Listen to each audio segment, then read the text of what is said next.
Good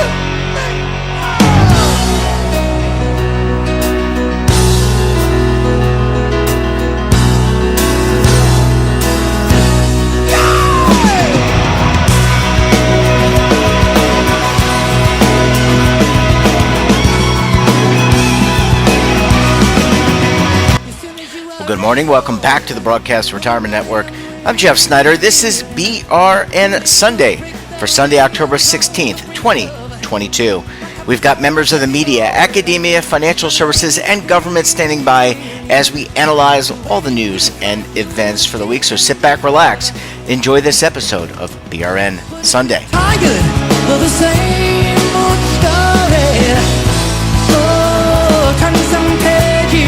We're going to kick off the show this week with a look at what's happening in consumer product technology and a lot more. Joining us on the line, he's the managing editor for TheStreet.com, Daniel Kline. Dan, so great to talk to you. Thanks so much for joining us on the program this morning.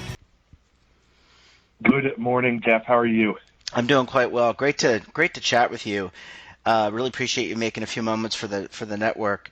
Dan, it's obviously been a busy week with the stock market, but I want to talk more about, start off the conversation with streaming, and I think our friends at Netflix, which I know we have talked about streaming a lot, whether it is Paramount, Peacock, Netflix, Amazon. I probably left dozens and dozens out, but Netflix is coming out with an ad-supported model. We had talked about this, but now it's almost a reality. $6.99 a month, I think, is what the pricing is.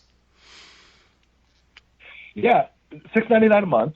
And a bunch of Netflix subscribers that pay $14.99 a month are going to downgrade, and maybe like 5 people are going to sign up. This is a terrible, terrible idea that shows that Netflix thinks their problem is price when their problem is creativity. They don't have shows people want to watch. They don't have buzzy, talked about shows, and that's what fixes everything. You know, right now, we just had a Disney run where they went from She-Hulk, which was really good, and then they put Andor up. And I haven't watched Andor yet, but it's gotten good reviews. Basically, every Disney show is must watch, and I have no idea what the last 10 Netflix shows were. But Dan, you know, the difference between a Disney and a Netflix is that established, you know, Disney's got what? How old is Disney? 100 years old, maybe? Somewhere around there? It is. And they've had a successful, from Snow White and the Seven, I don't know what you call them, little people, to, what do you call them, the Huntsman now? Because you can't call them the D word. But, you know, they have had really... I believe that's correct. Yeah. Huntsman. You can't have... You need brand in order to have success, and Netflix is really known as a distributor of content. I wouldn't consider them a top-tier studio. I mean, their stuff pales in comparison to Disney. But there's no content to distribute anymore. Everybody's taking their stuff for their own platforms. And the reality is Netflix's big success was the heyday of House of Cards, Orange is the New Black, when they were really every Netflix show, one, had the promise it wasn't going to get canceled quickly, and two, was a big home run hit. It was sort of like HBO back in the day. Like, HBO never had 10 hits. They always had 1 or 2 things, 6 Feet Under, The Sopranos, into Game of Thrones. Always had a few things you should watch. Netflix has really fallen out of that, aside from Stranger Things, and Stranger Things has just gotten weirder and more niche as it goes along. The problem is Netflix just throws a lot of stuff at the wall when it should be really focusing on making prestige television that you have to tune in for, even if you don't really know the intellectual property behind it. Dan, I can't believe you forgot Sex and the City, because I know you were a big watcher of that in the 90s and early 2000s. Yeah. But Dan, I mean, you look at competitors, Amazon, they launched or relaunched Freevee, which is an ad-supported stream available on Amazon Prime. Isn't this a way to kind of bridge the gap? I mean, cost is important. You can't have that many streaming services unless you're like uber wealthy, and you can't watch it all. So does it make sense for people who, instead of spending $12.99 or whatever the cost of a Netflix or is, to maybe lower the price point a little bit so that it's accessible to more people? I think the reality is very few people are not getting Netflix because of price. So if you're my wife, who loves all the old true crime shows that Netflix has, you're not letting me get rid of Netflix even if the price doubles. But if you're someone who's casually interested in one or two Netflix shows, all right, maybe you'll join for a month and watch them. And whether that costs you $6.99 or $12.99, it's just not that relevant. Yeah. Dan, let's switch gears, talk about default settings for a couple of minutes. And you just bought, last time you were on, you talked about buying the Apple iPhone 14, whether it was the 14 Max, the 14 Correct. Pro, whatever it was. But every one of these devices, every time you get software, it shifts with with default settings that maybe are not in the best interest of the consumer, meaning there's a track my location, there's some kind of sharing of data.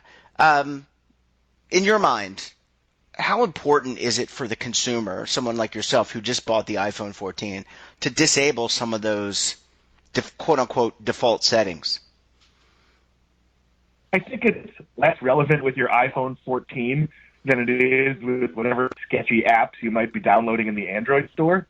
I think one of the arguments Apple has made about sort of how walled the iTunes store is that it keeps stuff out. Like, there's a lot of apps I use that ask you when you log in the first time, permission. Can I track you always? Can I track you while you're using the app? Can I track you once? And a lot of apps I'm using, and if I'm using Yelp, I want it to be able to know where I am when I'm using the app. I don't need Yelp to know where I am when I'm not using the app. So you have to be a little careful of some of those settings, like legally they have to give you choice on. And you also should look at settings like you might have things running in the background that are sapping your battery life. Maybe you have a steps tracker or something that's on at all times that you're making a good choice where, well, if I only turn this on when I need it, I'm going to miss a. So it's very personal, and for the most part, settings come up when you bring the app up. Like, whether a certain app can have access to your photos, your camera, or things like that. You should really think about what it means and who it might give access. But I'm not that worried about it. Yeah, Dan, you're breaking up a little bit. You must be in another secure location. But let me just kind of follow up on that. I mean, there are so many. We've talked about Alexa over the years. How Alexa in some ways can read your mind. It can make hunches now based on what you say or what you're quote unquote thinking. Alexa, have a good night. And then it says, well, you left the kitchen light on. Do you want me to turn it off? Right. So you can disable that. The same thing with Google Maps, right? We all might use Google Maps. We might use the maps on our iPhone. It has a way of tracking you. These are things that people, in terms of their privacy, probably want to reconsider or think about in the context of maintaining their privacy. Do they really need them? I think a lot of people, Dan, take that for granted. Yeah, I think the privacy ship has kind of sailed. The fact is we just talked about like 5 different things, and there's a decent possibility when I look into Facebook later, it will show me ads for those things. I think there's almost very little you can do. I'm not that worried about how smart my Alexa is because it's like 50% good at setting a kitchen timer. Like, I think we had a lot of this technology, Alexa and Siri and others, seemed like it was going to be futuristic and cool, and it's mostly gimmicky. Like, it just doesn't do that much that's all that useful. Yeah. Dan, last thing I want to cover, wearables, specifically healthcare wearables. And we have talked about this one too, but I think this is a topic that keeps on coming up because there more and more these Fitbit, all these different products are becoming very sensitive, and they're able to check things like even your glucose or your blood pressure. But then when you talk to doctors, the doctors don't really know how to use the data. So will we all be wearing wearables in the very near future? And are the doctors and the healthcare providers going to be able to take this data and actually, A, know it's reliable, but B, make healthcare recommendations and decisions based on what they're seeing in the data? So yes and no. I think there's going to be a boutique layer of medicine where they can take your Apple Watch data and see how active you are and make recommendations.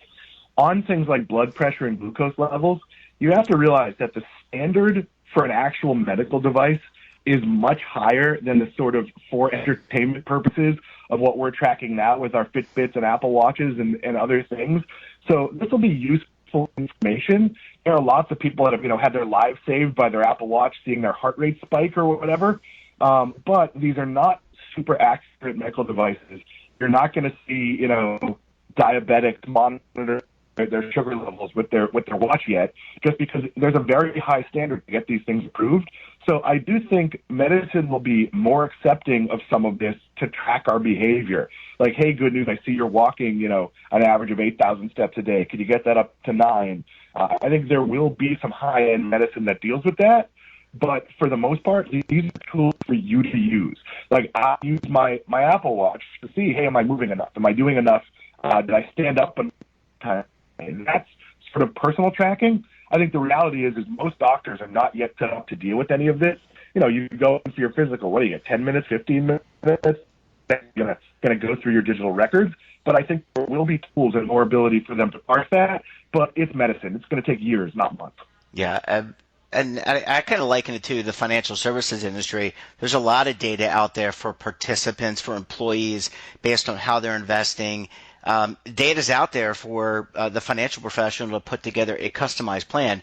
But Dan, you know what? They don't always come up with customized plans. They just basically take what is a boilerplate product and layer it over to many clients, right? That's called economies of scale. So I think it's going to be interesting. I mean, certainly the technology is there. It's certainly improving. The thing that I think that's important is balancing the collecting of data with the sharing of it. And that's something that I think you and I and a lot of people will be talking about over the next, not only next year, but next several decades. Dan Kline, we're going to have to leave it there. Thanks so much for stopping by. Really appreciate you joining us, and we look forward to having you back on the program again very soon, my friend. I will put the 2 decades from now appointment in my calendar. See you then. See you, buddy. Bye-bye. I was out of work for about a month. I wasn't there to help my husband. He had to take time off work.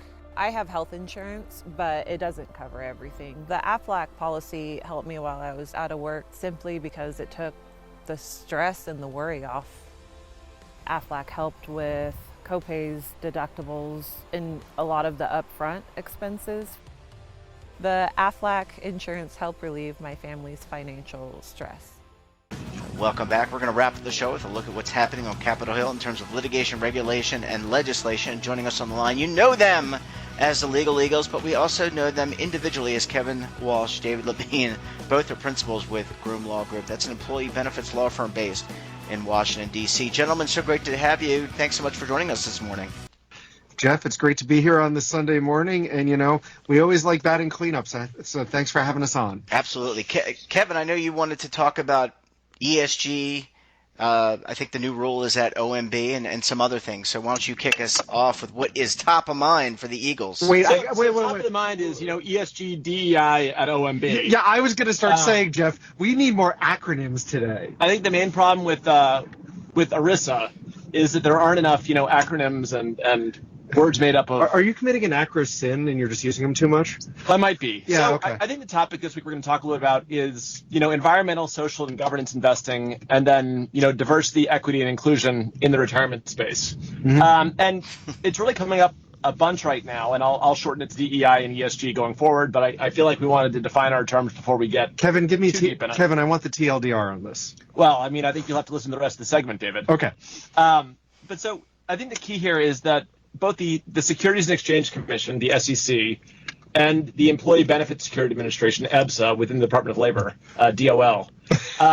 Thanks, Kevin, for explaining your acronyms. They're both focused a lot on, social and governance issues at the moment. So one thing that we've seen is that the Department of Labor proposed a rule earlier this year that's designed to, take the thumb off the scale at a minimum and could possibly go further in terms of encouraging plans or allowing plans to take environmental, social, and governance factors into account when making plan investments. The traditional standard has been that it can come into play as a tiebreaker. Mm-hmm. And during Republican administrations... Do you mean all things being equal? All things being equal. So you can take environmental, social, and governance factors into account, if they don't hurt investment performance, essentially, if you don't sacrifice investment performance.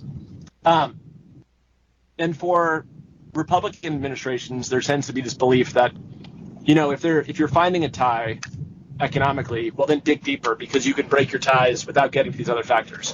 During Democrat administrations, it seems to be a wider and grayer line where, there's some belief that, you don't have to scour the market. So, if you find a tie, you could have a tie.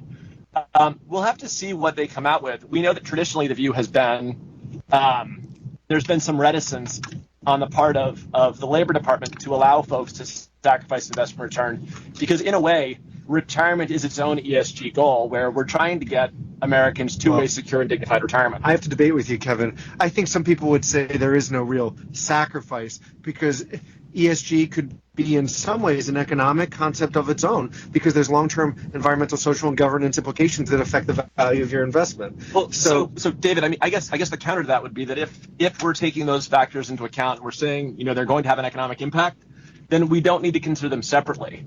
If they are an economic factor to begin with, it seems like we don't need to then create a separate category of ESG evaluation. I agree. I think this is part of the gray line, because there's no real hard and fast definition of what ESG. Yeah. Well, and DOL goes with this. Yep. Losing you guys. The Securities Exchange Commission earlier this week released a new FAQ that talks about when investment advisors can take ESG and DEI factors into account. And they essentially concluded that as long with it, you can take these factors into account. Now, where it's particularly interesting, though, is there's a footnote that says that if you're doing this for a retirement plan, it has to be consistent with what the Department of. So I think that implies there's still some daylight between the idea that you can, take these factors into account for, retirement plans, and the SEC's guidance that says that, if clients are looking for the inclusion, you can take it into account. So, David, what did you want to comment on here? Sure. Well, it's not like I've been quiet during today anyway, Kevin. For the listeners, Kevin and I are usually in different locations, but for once we're actually together, which clearly is impacting our banter today. So the one thing I wanted to mention is something that came up earlier this year, which is there were some Democratic members of Congress working through their staff asking questions about the role of DEI in retirement plan investments and how they hire consultants, what the investments are, what the processes are. And there were some real deep questions. They're available there's a whole press release on the internet. And it really went to the question of not only DEI in investments, but actually in the investment community about who you bring in, diverse managers, inclusive advisors selecting those managers. We haven't seen much more from that, but clearly, as Kevin highlighted, with the DOL and SEC talking together about ESG and DEI, and I'm trying to get all the acronyms in here, I think the idea is that you can see that both from a congressional standpoint and a regulatory, this is high on the list. Of course, we've got the election coming up in a month here, so we're going to have to see what that does. But if the Senate remains under Democratic control, you could certainly see this continuing to. Well, David, let's save some content for next week when we can talk a little bit more about the election. Well, don't worry. We're going to do like 6 coming soon episodes on the election. You know that, Kevin. I almost feel like, I know this is my show, but I almost feel like I'm just an audience member as you guys are talking among yourselves, and it's a lot of fun. Just one question. I'm just kidding, guys. I love you. Let me ask. We love you too, Jeff. Yeah, absolutely. But we love the listeners more. I know just you. To be honest. Of course you do. Gentlemen, if you're a fiduciary, I want to always put things in the context of the fiduciary. They're hearing this discussion. They're seeing news about a new ESG rule. When it's going to roll out? What do you do? Do you need to have conversations with counsel, your advisor, a committee? What are the next appropriate steps when it comes to these new? First of all, go ahead, guys. Sure, Jeff. There's a couple things. First, of course, most importantly, you need to tune into BRN. We already know that. That is a given. That's a given. They're already here. That is a given. Number two, I think be alert. But at the same time, if you have a committee meeting right now, there's nothing out. When it comes out, us and a lot of other folks will put out material saying this is what it means. It's a good item for a future committee agenda to discuss, and it really depends on your committee. We have clients that I know Kevin and I work with that are very interested in this topic and would like to learn more. We have others who have decided that this is not the center of their discussions. So it's really based on who you're working with and what it is. But from a practical standpoint here, the takeaway is see what comes out, let it digest, and maybe. Whether I doubt you probably won't have time this quarter, but for Q1 of 2023, it might be a good discussion point in your meeting. So, David, are you saying you've got to survey the scene and then read the room? Kevin, I like to talk in longer sentences, but boy, was that good. Man, I think we next time we need to have you guys on the network. I think in the coming week, because I think you guys need to be side by side with each other, and we can actually visually see what you guys are doing as you're doing this. Last question, gentlemen, before I let you go, and I know you're somewhere in a remote location. What about product manufacturers? Seeing a lot of this transpire, if I'm a manufacturer of product and I'm thinking about continuing to evolve my ESG offering, does this have any meaning? Yes, absolutely. But the question is, what does it have? Depends on the final regulation.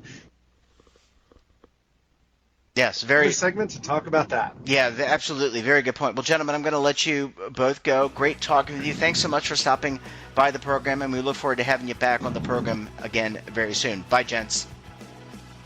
Thanks for having us on. It's always good. And thanks, listeners. Thank you all. Bye-bye. And that wraps up this episode of BRN Sunday. Have a topic of interest, someone you think we should talk to, drop us a line. And don't forget, for all the latest curated news and lifestyle, wellness, finance, tech, entertainment, so much more, and all in one place, check out today's edition of our daily newsletter, The Morning Pulse. Want to search our archives, check out our latest content? Well, visit our website and, of course, our streaming partners. We're back again tomorrow for another edition of BRN AM. We'll have a very special guest. Until then, I'm Jeff Snyder. Stay safe, keep on saving, and don't forget, roll with the changes.